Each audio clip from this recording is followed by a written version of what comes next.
क्या आपका भी उत्तर प्रदेश पुलिस का एग्जाम है? क्या आप भी यूपी पुलिस एग्जाम की तैयारी कर रहे हो और अपने जीके जीएस का जो पोर्शन है उसको उस लेवल तक ले जाना चाहते हो, या जीके जीएस का जो स्कोर है उसको बढ़ाना चाहते हो, तो यह वीडियो बनी है मात्र आपके लिए। तो वीडियो को पूरा और ध्यान से जरूर देखिएगा। तो बिना टाइम गवाए करते हैं वीडियो को स्टार्ट। अगर आप भी इससे पहले हमारे चैनल पर नए हो तो चैनल को सब्सक्राइब और वीडियो को लाइक जरूर कर दीजिएगा। अगला क्वेश्चन है, दीन ए इलाही धर्म को किसने चलाया था? दीन ए इलाही जो धर्म था उसको किसने चलाया था? ऑप्शन है अकबर ने, बी बाबर ने, चंद्रगुप्त मौर्य ने, या जलालुद्दीन खिलजी ने। जलालुद्दीन खिलजी ने। तो आपसे क्वेश्चन में पूछा गया था दीन ए इलाही, जो दीन ए इलाही धर्म था वह किसने चलाया था? तो किसने चलाया था? अकबर में चलाया था। किसने चलाया था? अकबर ने चलाया था। तो यहाँ से आपसे क्वेश्चन में पूछा जा सकता है अकबर के पिता कौन थे? तो ऐसे क्वेश्चन अधिकतर जो ना पढ़ते हैं, जो ना पढ़ने वाले बच्चे हैं, जो गांव में बुजुर्ग हैं, वे ही पूछ लेते हैं। तो इस क्वेश्चन की आपको ट्रिक रखनी याद रखनी होगी। एक ट्रिक हो जाती है जो हम हर बार बताते हैं, भाजसा। कौन सी? BHAJSA, भाजसा। वैसे बाबर, ऐसे हुमायूं, अकबर, जहांगीर, शाहजहां और औरंगजेब। तो औरंगजेब के पिता कौन थे? औरंगजेब के पिता थे आपके शाहजहां। शाहजहां के पिता कौन थे? जहांगीर। और जहांगीर के पिता कौन थे? अकबर। और अकबर के पिता कौन थे? हुमायूं। और हुमायूं के पिता कौन थे? बाबर। और बाबर के पिता कौन थे? तो आप बताइएगा बाबर के पिता कौन थे? उमर शेख मिर्जा आपका सही जवाब हो जाता है। तो इस ट्रिक को आपको ध्यान में रखना होगा, क्योंकि जो बुजुर्ग लोग होते हैं, जो अनपढ़, जो आपको अनपढ़ समझते हैं, जो ऐसी जिनको कुछ भी पता नहीं रहता, वह ऐसे क्वेश्चन पूछते हैं और आपकी बेइज्जती करते हैं। तो इस ट्रिक का आपको ध्यान में रखोगे तो इस ट्रिक के माध्यम से आप वहां से बच सकते हो। आपका अगला क्वेश्चन है, रास लीला किस राज्य का लोक नृत्य है? ऑप्शन है हिमाचल प्रदेश का, उत्तराखंड का, उत्तर प्रदेश का, या मध्य प्रदेश का। बहुत ज्यादा क्वेश्चन पूछा जाता है रास लीला। रास लीला किस राज्य का लोक नृत्य है? तो जल्दी से जल्दी बताइएगा, रास लीला किस राज्य का लोक नृत्य है? तो उत्तर प्रदेश राज्य का क्या है? लास लीला। रास लीला क्या है? लोक नृत्य है। और नौटंकी एक बहुत ही ज्यादा पूछा जाता है, नौटंकी कहाँ का लोक नृत्य है? तो नौटंकी कहाँ का है? तो नौटंकी भी आपका उत्तर प्रदेश का ही लोक नृत्य है। आपका अगला क्वेश्चन है, राष्ट्रपति सर्वोच्च न्यायालय से संबंधित, जो राष्ट्रपति सर्वोच्च न्यायालय से संविधान के किस अनुच्छेद के अंतर्गत परामर्श ले सकता है? बहुत ही इंपॉर्टेंट क्वेश्चन है। आपसे क्वेश्चन में पूछा गया है कि राष्ट्रपति राष्ट्रपति आपका जो सर्वोच्च न्यायालय होता है उससे परामर्श लेता है, वह किस अनुच्छेद के तहत लेता है? ऑप्शन है ए अनुच्छेद 123, बी अनुच्छेद 552, 352, या 312, या अनुच्छेद 143। तो आपसे क्वेश्चन में पूछा गया था राष्ट्रपति सर्वोच्च न्यायालय से संबंधित, राष्ट्रपति सर्वोच्च न्यायालय से जो परामर्श लेता है वह किस अनुच्छेद के अंतर्गत लेता है? तो किस अनुच्छेद के अंतर्गत लेता है? तो अनुच्छेद 143 आपका इसमें सही जवाब होता है। क्या? अनुच्छेद 143 इसमें आपका सही जवाब हो जाता है। तो राष्ट्रपति से संबंधित आपके कुछ महत्वपूर्ण आर्टिकल बनकर आते हैं जिनके बारे में हम बात करने वाले हैं। तो आपसे बताने वाले हैं राष्ट्र किसमें? आर्टिकल 52 में। तो आर्टिकल 52 में राष्ट्रपति कार्यपालिका का एक प्रमुख नेता होता है। बात करते हैं आर्टिकल 53 की। तो आर्टिकल 53 में क्या है? राष्ट्रपति की जो कार्यपालिका की शक्ति है वह क्या होता है? राष्ट्रपति उसमें प्रमुख होता है। बात करते हैं आर्टिकल 54 की। तो आर्टिकल 54 जो है वह राष्ट्रपति के निर्वाचन से संबंधित है। और आर्टिकल 55 में जो आपको दिया है वह राष्ट्रपति के निर्वाचन की प्रक्रिया दी गई है। किसमें? आर्टिकल 55 में राष्ट्रपति के निर्वाचन की प्रक्रिया दी गई है। आर्टिकल 56 में आपकी क्या है? आर्टिकल 56 में जो राष्ट्रपति होते हैं उसकी जो पद अवधि दी गई है। किसमें? जो पद अवधि दी है, राष्ट्रपति का शासनकाल जो कितने वर्ष का होता है, आर्टिकल 56 में दिया गया है। बात करें आर्टिकल 57, तो आर्टिकल 57 में राष्ट्रपति की जो पद रिक्तता होती है, जो पद रिक्तता मतलब जो पद खाली होता है उसका विवरण किसमें है? आर्टिकल 57 में है। आर्टिकल 58, बात करते हैं आर्टिकल 58। तो आर्टिकल 58 में क्या है? आर्टिकल 58 में आपको क्या दिया है? तो राष्ट्रपति की योग्यताएं। किसकी? राष्ट्रपति की योग्यता आर्टिकल 58 में है। आर्टिकल 59, बात करते हैं आर्टिकल 59 की। तो आर्टिकल 59 में राष्ट्रपति का वेतन भत्ता दिया गया है। कितना? राष्ट्रपति का वेतन भत्ता किस में दिया गया है? आर्टिकल 59 में दिया गया है। बात करते हैं आर्टिकल 60। तो आर्टिकल 60 में आपको दिया गया है राष्ट्रपति की शपथ। राष्ट्रपति को शपथ कौन दिलाता है? तो राष्ट्रपति को शपथ आपका सर्वोच्च न्यायालय जो सुप्रीम कोर्ट होता है उसका मुख्य न्यायाधीश कौन होते हैं? वह राष्ट्रपति को शपथ दिलवाते हैं, जिसमें आर्टिकल 60 में विवरण है। और आर्टिकल 61 में राष्ट्रपति पर क्या लगाया जा सकता है, महाभियोग लगाया जा सकता है। तो इतने ही आर्टिकल राष्ट्रपति से संबंधित थे। और एक महत्वपूर्ण आर्टिकल आता है आर्टिकल 72, जिसमें आपको क्षमादान, राष्ट्रपति किसी भी व्यक्ति को क्षमादान दिवा सकता है। तो यह आर्टिकल भी आपके लिए बहुत ही इम्पोर्टेंट हो जाता है। तो इन बातों को भी आपको राष्ट्रपति से संबंधित ध्यान में रखना होगा। तो एक हमने पहले ही पूछ लिया था, बताइएगा कि वर्तमान में भारत के राष्ट्रपति कौन है। तो इस क्वेश्चन का जवाब आपको कमेंट बॉक्स में बताना होगा। इससे बहुत सारी जानकारी राष्ट्रपति से संबंधित हमने दे दी है, तो आपको बताना होगा, हमें भी कुछ बताना होगा कि भारत के जो राष्ट्रपति हैं वर्तमान में कौन है। आपका अगला क्वेश्चन है, गोदावरी नदी का मुहाना कहाँ है। जो गोदावरी नदी है उसका मुहाना कहाँ पर बनता है। ऑप्शन है हिंद महासागर में, बंगाल की खाड़ी में, अरब सागर में या फारस की खाड़ी में। तो गोदावरी नदी का मुहाना कहाँ पर बनता है। गोदावरी नदी का मुहाना आपका बंगाल की खाड़ी में बनता है। कहाँ पर बनता है, बंगाल की खाड़ी। विकल्प बी आपका सही जवाब हो जाएगा। आपका अगला क्वेश्चन है, रजिया सुल्तान का मकबरा कहाँ है। रजिया सुल्तान का मकबरा कहाँ पर स्थित है। ऑप्शन है दिल्ली में, जयपुर में, आगरा में या पटना में। तो रजिया सुल्तान का मकबरा कहाँ पर स्थित है, महत्वपूर्ण क्वेश्चन है। तो आपको जो सभी मकबरे हैं, जैसे अकबर का मकबरा, शाहजहां का मकबरा, जहांगीर का मकबरा, इन सभी मकबरों को आपको ध्यान में रखकर जाना होगा। यहाँ से आपको एक क्वेश्चन मिल जाएगा। तो आपसे क्वेश्चन में पूछा गया था रजिया सुल्तान का मकबरा। तो रजिया सुल्तान का मकबरा कहाँ पर स्थित है, दिल्ली में है। कहाँ पर स्थित है, दिल्ली में है। और बात करते हैं रजिया सुल्तान की। तो रजिया सुल्तान भारत किसकी पहली जो मुगल काल था, जो दिल्ली मतलब भारत की ही बात करें तो भारत की प्रथम मुस्लिम शासिका थी। कौन थी, रजिया सुल्तान थी। और ये किसकी पुत्री थी, तो इल्तुतमिश की पुत्री थी। कौन, रजिया सुल्तान थी। रजिया सुल्तान इल्तुतमिश की पुत्री थी। तो इतनी बात भी आपको ध्यान में रखना होगा। आपका अगला क्वेश्चन है, भारत के राष्ट्रपति द्वारा राज्यसभा के कितने सदस्यों को नियमित या जो आपके मनोनीत करने का जो अधिकार होता है राष्ट्रपति में को, राज्यसभा के कितने सदस्यों को मनोनीत करने का अधिकार दिया गया है। ऑप्शन है 14 सदस्यों को, 12 सदस्यों को या 16 सदस्यों को या 12 सदस्यों को। तो आपसे क्वेश्चन में पूछा गया था राष्ट्रपति कितने सदस्यों को राज्यसभा में मनोनीत कर सकता है। तो कितने सदस्यों को कर सकता है, 12 सदस्यों को मनोनीत कर सकता है। तो महत्वपूर्ण क्वेश्चन था यह भी। आपका अगला क्वेश्चन है, महमूद गजनवी का दरबारी इतिहासकार कौन था। इंपॉर्टेंट क्वेश्चन है, इस क्वेश्चन को मैं 3 स्टार दूंगा। यह क्वेश्चन आपसे पूछा जा सकता है, तो इस क्वेश्चन को आप नोट कर लेंगे। आपसे क्वेश्चन में पूछा गया है मोहम्मद गजनवी का जो दरबारी इतिहासकार था वह कौन था। तो कौन था, इसमें आपका सही जवाब क्या हो जाएगा, उत्तवी। ए विकल्प इसमें आपका करेक्ट जवाब हो जाता है। उत्तवी जो मोहम्मद गजनवी थे उनका क्या था, एक दरबारी इतिहासकार था। आपका अगला क्वेश्चन है, उत्तर प्रदेश में जो गोविंद बल्लभ पंत सागर परियोजना है कहाँ स्थित है। ऑप्शन है देवप्रयाग मिर्जापुर में, पीपरी सोनभद्र में, नरोरा बुलंदशहर में या बेतवा झांसी में। तो कहाँ पर है, उत्तर प्रदेश में स्थित गोदावरी जो बल्लभ पंत सागर परियोजना है कहाँ पर स्थित है। तो इसका सही जवाब क्या हो जाएगा, पीपरी सोनभद्र आपका सही जवाब हो जाता है। सोनभद्र कौन सा क्षेत्र है, आपका बुंदेलखंड वाला क्षेत्र है। बुंदेलखंड वाला क्षेत्र है कहाँ पर, जो यहाँ पर पाया जाता है दक्षिण में, लगभग दक्षिणी क्षेत्र में, बुंदेलखंड वाले क्षेत्र में सोनभद्र आपका पाया जाता है।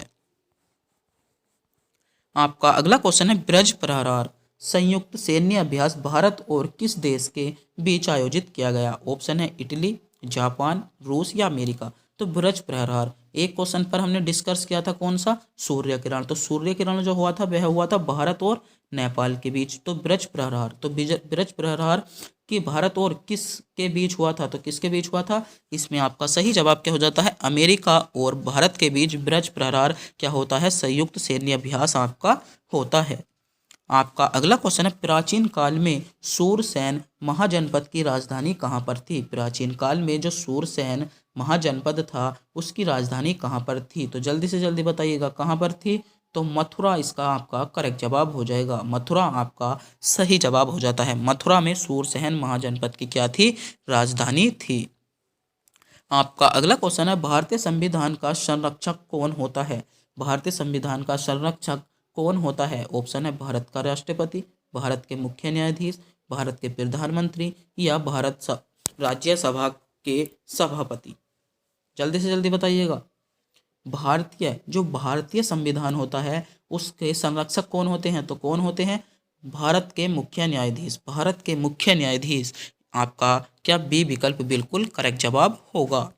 आपका अगला क्वेश्चन है, किस जिले में अनुसूचित जनजाति का सर्वाधिक प्रतिशत है? तो किस जिले में है बताइएगा।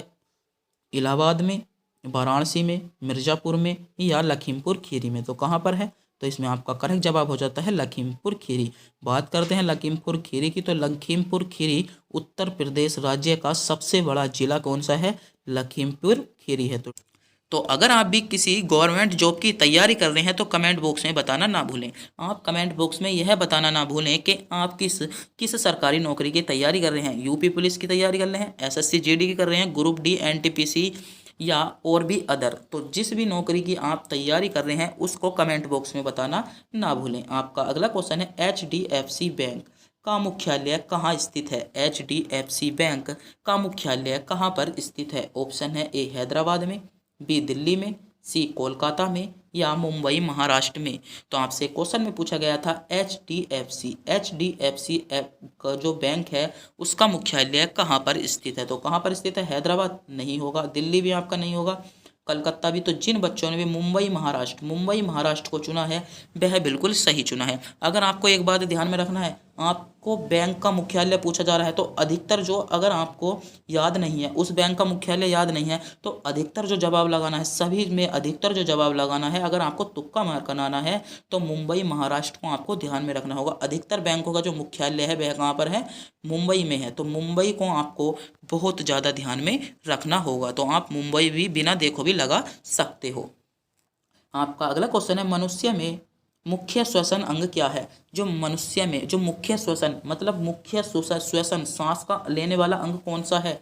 ऑप्शन है ए फेफड़े, बी नाक, टेकियो या क्लोम? तो क्या हो जाएगा इसमें? टेकिया या क्लोम? तो अधिकतर बच्चों ने जो चुना होगा इसमें नाक चुना होगा कि मनुष्य में श्वसन लेने का जो मुख्य अंग है वह नाक है। तो अधिकतर बच्चों ने सुना होगा क्योंकि हम नाक से सांस लेते हैं। मगर आपका यह जवाब बिल्कुल ही गलत हो जाएगा। ये तीनों ही आपके बिल्कुल गलत जवाब हो जाते हैं। इसमें जो इसमें श्वसन का मुख्य अंग है वह क्या है? फेफड़ा। फेफड़ा ए विकल्प आपका सही जवाब होगा। फेफड़ा इसमें मुख्य श्वसन का क्या है? अंग है। तो ए विकल्प में आपका सही जवाब हो जाएगा। आपका अगला क्वेश्चन है और इस क्वेश्चन का जवाब आपको कमेंट बॉक्स में बताना होगा। जय जवान जय किसान का नारा किसने दिया था? तो अगर आप भी किसी गवर्नमेंट जॉब की तैयारी कर रहे हो तो इस क्वेश्चन का जवाब आप कमेंट बॉक्स में जरूर बताएंगे। अगर आपने यहाँ तक वीडियो देखी है तो इस क्वेश्चन का जवाब आप जरूर बताएंगे। मोतीलाल नेहरू, गोविंद बल्लभ पंत या सरदार लाल बहादुर शास्त्री, मदन मोहन मालवीय? तो आपसे क्वेश्चन में पूछा गया था जय जवान जय किसान का नारा किसने दिया? तो जल्दी से जल्दी इस क्वेश्चन का जवाब कमेंट बॉक्स में बताइएगा, जल्दी से जल्दी बताइएगा।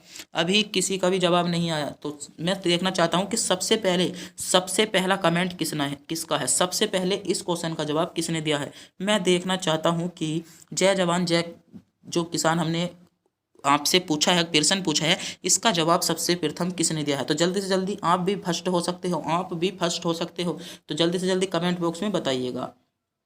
आपका अगला क्वेश्चन है, दुमका का हिजला मेला जो दुमका का जो हिजला मेला किस नदी के किनारे पर आयोजित होता है? महत्वपूर्ण क्वेश्चन है। ऑप्शन है दामोदर नदी के, स्वर्णरेखा नदी के, बारकर नदी के या मयूराक्षी?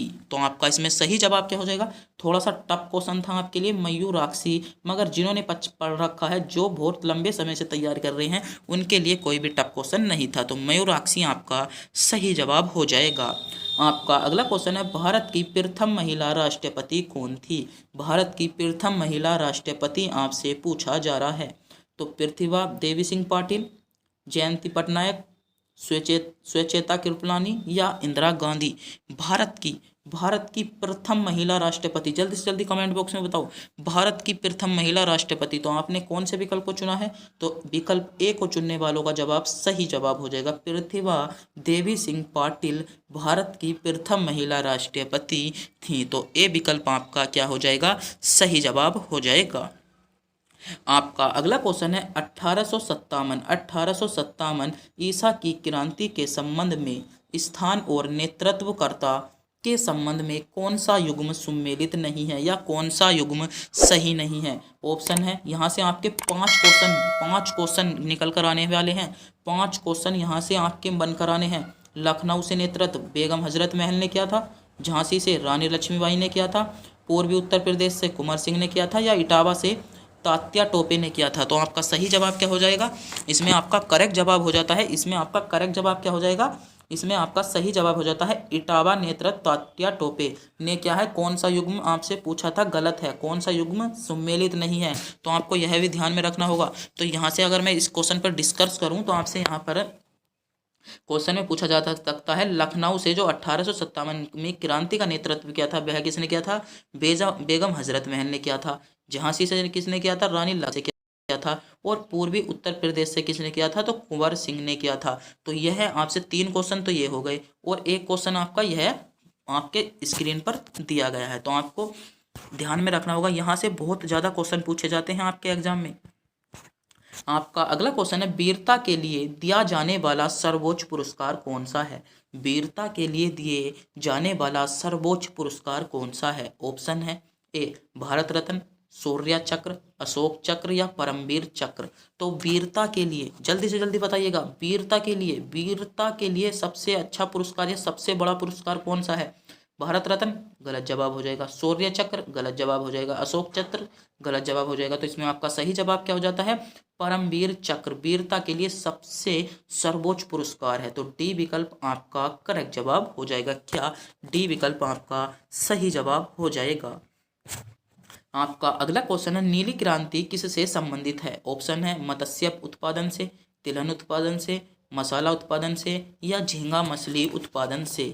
तो यहाँ पर अधिकतर बच्चे कंफ्यूज हो जाते हैं। नीली क्रांति का जो संबंध लगाए जाते हैं वह झींगा मछली उत्पादन लगाए जाते हैं। सोचते हैं वे और ओवर जो लोड होता है उसमें झींगा मछली उत्पादन डी विकल्प लगाए जाते हैं, जो कि आपका क्या हो जाएगा, गलत जवाब होगा। इसमें मत्स्य उत्पादन ए विकल्प सही होगा। जिन बच्चों ने भी मत्स्य उत्पादन ए विकल्प को चुना था वह बिल्कुल सही चुना था। आपका अगला क्वेश्चन है, निम्नलिखित में से कौन सा स्रोत नवीकरणीय जैव ऊर्जा का नहीं है। ऑप्शन है, ए लकड़ी, बी चारकोल, बायोगैस, या कोल। तो इसमें सही क्या हो जाएगा, कोल। डी विकल्प आपका करेक्ट जवाब हो जाता है, इसमें डी विकल्प आपका सही जवाब हो जाएगा। आपका अगला क्वेश्चन है, तैमूर ने किसके शासनकाल में भारत पर आक्रमण किया था। बहुत ज़्यादा क्वेश्चन पूछा जाता है। अगर आप अभी तक वीडियो देख रहे हो तो आपके लिए बहुत ही इंपॉर्टेंट क्वेश्चन होने वाला है। 3 स्टार इस क्वेश्चन को दूंगा मैं। इस क्वेश्चन को बहुत ही ज़्यादा एग्जामों में पूछा गया है। तैमूर ने किस शासनकाल में भारत पर आक्रमण किया था। ऑप्शन है, नसरुद्दीन मोहम्मद के शासनकाल में, मोहम्मद बिन तुगलक के शासनकाल में, अलाउद्दीन खिलजी के शासनकाल में, या बहलोल लोदी के शासनकाल में। तो किसके शासनकाल में क्या था, नसरुद्दीन महमूद के शासनकाल में किसने, तैमूर ने क्या किया था, आक्रमण किया था। तो ए विकल्प आपका बिल्कुल सही जवाब होगा। आपका अगला क्वेश्चन है और बहुत ही ज़्यादा महत्वपूर्ण क्वेश्चन है, भारत में राष्ट्रीयकृत बैंकों की संख्या कितनी है। 14, 21, 20 या 22। तो जल्दी से जल्दी बताइएगा, भारत में राष्ट्रीयकृत बैंकों की संख्या कितनी है। तो भारत में जो आपकी राष्ट्रीयकृत बैंकों की संख्या है कितनी है, 20। ए आपका सी विकल्प सही जवाब हो जाएगा। भारत में राष्ट्रीयकृत बैंकों की संख्या कितनी है, 20 आपका सही जवाब हो जाता है। कितनी संख्या है, 20 बिल्कुल करेक्ट जवाब हो जाएगा। आपका अगला क्वेश्चन है और बहुत ही ज़्यादा महत्वपूर्ण क्वेश्चन है, पुष्कर मेला कहाँ लगता है। ऐसा कोई एग्जाम नहीं बना जिसमें यह क्वेश्चन ना पूछा गया हो कि पुष्कर मेला कहाँ लगता है। ऑप्शन है, लखनऊ में, बी अजमेर में, कन्याकुमारी में, उदयपुर में। पुष्कर मेला कहाँ पर लगता है। पुष्कर मेला जल्दी से जल्दी कमेंट बॉक्स में बताओ, कमेंट बॉक्स में बताइएगा पुष्कर मेला कहाँ पर लगता है। तो पुष्कर मेला आपका कहाँ पर लगता है, तो अजमेर इसमें सही जवाब हो जाता है। पुष्कर मेला आपका अजमेर बी विकल्प सही जवाब होगा। आपका अगला क्वेश्चन है, तुलबुल नदी घाटी परियोजना किस नदी पर बनाया गया। या तुलबुल जो नदी घाटी परियोजना है जो वो किस नदी पर बनाई गई है, रावी नदी पर, झेलम नदी पर, सतलज नदी पर, ब्यास नदी पर। बहुत ज़्यादा इंपॉर्टेंट क्वेश्चन, बहुत इंपॉर्टेंट क्वेश्चन आपके एसएससी जीडी और उत्तर प्रदेश पुलिस के लिए। इस क्वेश्चन को भी मैं 3 स्टार दूंगा। तुलबुल, तुलबुल नदी घाटी परियोजना, तुलबुल नदी घाटी परियोजना किस नदी पर है? झेलम नदी, झेलम नदी। विकल्प बी को चुनने वालों का जवाब सही जवाब होगा, तो कमेंट बॉक्स में बताइएगा विकल्प झेलम नदी आपका सही जवाब हो जाता है।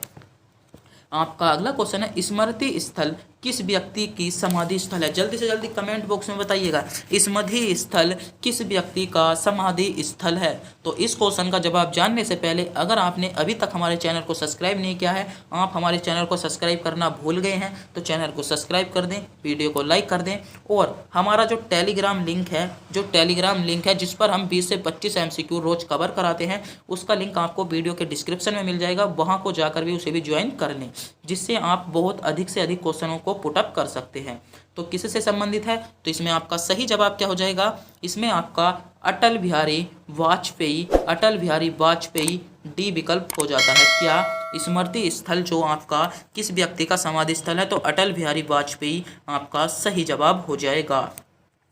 और पॉलिटी का बहुत ही महत्वपूर्ण क्वेश्चन है, भारतीय संविधान का सबसे अधिक प्रभाव किसका पड़ा था? भारतीय संविधान पर सबसे अधिक जो प्रभाव पड़ा था किसका पड़ा था? ऑप्शन है ब्रिटेन के संविधान का, भारतीय सरकार अधिनियम 1935 का, कनाडा के संविधान का, या संयुक्त राज्य अमेरिका के संविधान का। तो भारतीय जो संविधान था और उस पर जो सर्वाधिक प्रभाव पड़ा था वह किसका पड़ा था?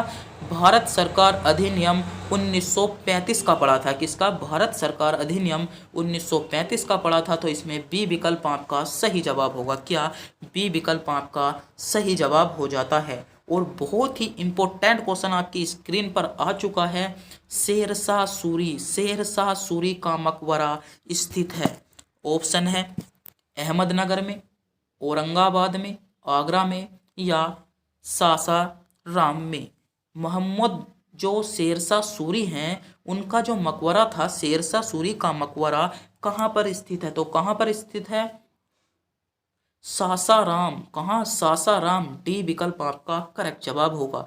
जिन बच्चों ने भी विकल्प डी को चुना था वह बिल्कुल सही चुना था। और उत्तर प्रदेश पुलिस के लिए बहुत ही इंपॉर्टेंट क्वेश्चन आपकी स्क्रीन पर दिया गया है, उत्तर प्रदेश राज्य पुलिस मुख्यालय कहाँ पर स्थित है? उत्तर प्रदेश का जो राज्य पुलिस मुख्यालय है वह कहाँ पर स्थित है? ऑप्शन है इलाहाबाद में, लखनऊ में, कर्नाटक में, आगरा में। तो उत्तर प्रदेश राज्य पुलिस का मुख्यालय है कहाँ पर है?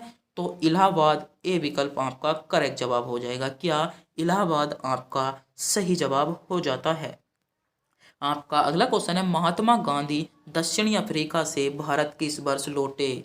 महात्मा गांधी दक्षिण अफ्रीका से कब लौटे? ऑप्शन है 1918 में, 1916 में, 1917 में, वो 1817 में, या 1915 में। तो महात्मा गांधी जो दक्षिण अफ्रीका से भारत वापस आए थे, कब आए थे? 1915 में आए थे। तो डी विकल्प 1915 आपका सही जवाब हो जाएगा। आपका अगला क्वेश्चन है, भारत सरकार की कौन सी योजना भारतीय शहरों को मलिन बस्तियों से मुक्त बताती है? इंदिरा आवास योजना, केंद्रीय ग्रामीण स्वच्छता कार्यक्रम, MMI, या राजीव आवास योजना, या अंत्योदय। तो कौन सी हो जाएगी? राजीव आवास योजना। सी विकल्प आपका जबरदस्त विकल्प है। सी विकल्प को लगाने में आपको कोई दिक्कत नहीं होगी। किसको? सी विकल्प को इस क्वेश्चन का लगाने में आपको कोई भी दिक्कत नहीं होगी। आपका अगला क्वेश्चन है, भारत का संविधान है कठोर, अधिक लचीला, कम? अत्यधिक लचीला, अत्यंत कठोर, या कठोर कम और लचीला अधिक? तो जो भारत का संविधान है वह कैसा है? भारत का संविधान आपका कठोर कम और लचीला अधिक है। तो डी विकल्प इसमें आपका सही जवाब होगा। और आज की वीडियो का अंतिम क्वेश्चन आपकी स्क्रीन पर दिया है। ऐसा क्वेश्चन है, बहुत ही इंपॉर्टेंट क्वेश्चन है। तो अगर आपने इससे पहले चैनल को सब्सक्राइब नहीं किया है तो चैनल को सब्सक्राइब जरूर कर दें। औरंगजेब द्वारा लगाया गया जजिया कर की वसूली किस उत्तर मुगल शासक ने बंद कर दी थी? ऑप्शन है फर्रुखसियर ने, जहांदर शाह ने, बहादुर शाह प्रथम ने, या रफी उद दरजात ने, तो किसने कर दी थी? जो औरंगजेब ने जजिया कर लगाया था उसकी जो वसूली बंद कर दी थी, वह किसने कर दी थी? तो बहुत इंपॉर्टेंट क्वेश्चन है। इस क्वेश्चन का जवाब जानने से पहले चैनल को सब्सक्राइब नहीं किया है तो चैनल को सब्सक्राइब जरूर कर दीजिएगा, वीडियो को लाइक भी जरूर कर दीजिएगा। तो जल्दी से जल्दी आप बताइएगा जजिया कर। तो आपका सही जवाब क्या हो जाएगा? बहादुर शाह प्रथम। सी विकल्प आपका सही जवाब हो जाता है। क्या? बहादुर शाह प्रथम आपका सही जवाब हो जाएगा। तो आज की क्वेश्चन केवल इतनी थे। सारे क्वेश्चन आपके सेलेक्टेड क्वेश्चन थे जो आपको एग्जाम में कहीं ना कहीं पूछे गए थे। तो ऐसी ही वीडियो देखने के लिए बने रहिए हमारे चैनल पर। तब तक के लिए मिलते हैं अगली वीडियो में।